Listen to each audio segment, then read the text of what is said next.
ঈদের জন্য আবার কোন ডিপ ফ্রিজটা নিলাম এন্ড আমার বাবার বাসা থেকে আমার শ্বশুর বাড়িতে কি দিল, এই সব কিছুই থাকবে আজকের এই ভিডিও। আসসালামু আলাইকুম এভরিওয়ান, ওয়েলকাম করছি আপনাদেরকে আমার ব্লগ ভিডিও। আমাদের বাসায় একটা নতুন ফ্রিজ দরকার ছিল, কারণ বাসায় যে ফ্রিজগুলো আমাদের ছিল ওইগুলোতে প্রায় মাছ মাংসে ভরপুর, তাই আমাদের মনে হচ্ছিল যে আরো একটা ডিপ ফ্রিজ কেনা দরকার। তাই আমরা ঈদের আগের দিনে চলে যাই ডিপ ফ্রিজ কেনার জন্য। আমাদের বাসায় ওয়ালটনের ডিপ ফ্রিজ আছে, বাট হচ্ছে আমরা এবার সিঙ্গারের ডিপ ফ্রিজ নিই। তাই আমরা আমাদের বাসার কাছে একটা সিঙ্গারের শোরুম আছে, ওইটাতে চলে আসি। বাই দ্য ওয়ে, আমি আজকে যে ড্রেসটা এখানে পরে এসেছি এটা তোমরা পেয়ে যাবে লাভের লাভ। এই ড্রেসটা দেখতে যেমন সুন্দর ছিল, পরেও ঠিক আমি ততটাই কমফোর্ট ফিল করছিলাম। এরপর আমি ফ্রিজ দেখা স্টার্ট করলাম এন্ড আম্মু আমাকে বলেছে আমার যেটা ভালো লাগবে ওইটাই বাসায় নিয়ে যাবে, যেহেতু ঈদের শেষ টাইম ওদের এখানে ম্যাক্সিমামই স্টক আউট ছিল। শোরুমে ঢুকেই আমি কালো কালার ফ্রিজ চাচ্ছিলাম, বাট ওরা আমাকে ইনফর্ম করে যে আপু কালো কালারের কোনো ডিপ ফ্রিজ হয় না, তাও আবার সিঙ্গারের বড়। লাল কালার ফ্রিজটা ছোট ছিল আর সাদা কালারটা বড় ছিল, তাই আমি ডিসাইড করলাম যে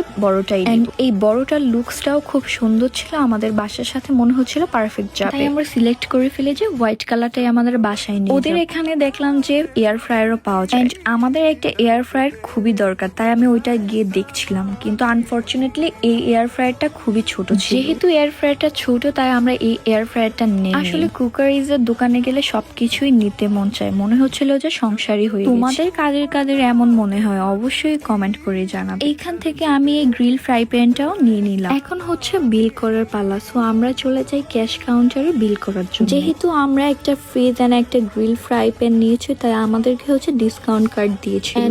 এইখানে আমরা 500 টাকা ডিসকাউন্ট পেয়েছি। অনেক আপুরে এসে আবার বলবা যে হচ্ছে মাংস ভরে রাখার জন্য আমরা আবার নতুন ফ্রিজ নিয়েছি, বাট এমন আমি আগেই বলেছি যে আমাদের বাসায় যে ফ্রিজ গুলো আছে ওইগুলোতে অনেক পরিমাণে মাছ মাংস আছে। আমার শ্বশুর বাড়িতে নাকি অলওয়েজ 3 ভাগের 2 ভাগে আত্মীয় স্বজন যারা গরিব আছে তাদেরকে বিলিয়ে দেয়। আমাদের ভাগের মাংসটা তো রাখতে হবে, এই জন্যই আমরা মূলত ফ্রিজটা নিই। ফ্রিজ কিনে বাসায় এসে দেখে আমার বাবার বাসায় গিফটটাও চলে আসে। এই খাসিটাই মূলত আমার বাবা আমার শাশুড়ি মাকে গিফট করে। মাশাআল্লাহ, খাসিটা কিন্তু খুবই সুন্দর হয়েছে। আমার বাবার বাসার গিফটটা পেয়ে আমার শাশুড়ি মা আলহামদুলিল্লাহ খুবই খুশি হয়েছে। এখানে তোমরা আবার কনফিউজ হয়ে যাবা যে আপু আগের ব্লগে দেখেছি যে তোমরা 2টা গরু নিয়ে আসছো, বাট এখানে 3টা। এখানে মূলত 2টা গরু আমাদের ছিল এন্ড আরেকটা গরু আমার মামা শ্বশুরদের ছিল। এরপর বাসায় আমাদের ফ্রিজটা চলে আসেন, এটাকে আমরা দোতলায় সেট আপ করি, কারণ এটা রাখার মতো স্পেস আমাদের নিচতলায় ছিল। আজকের ব্লগটি এই পর্যন্তই। সবাই ভালো থাকবে, সুস্থ থাকবেন, আমাদের জন্য বেশি বেশি দোয়া করবে। আল্লাহ হাফেজ।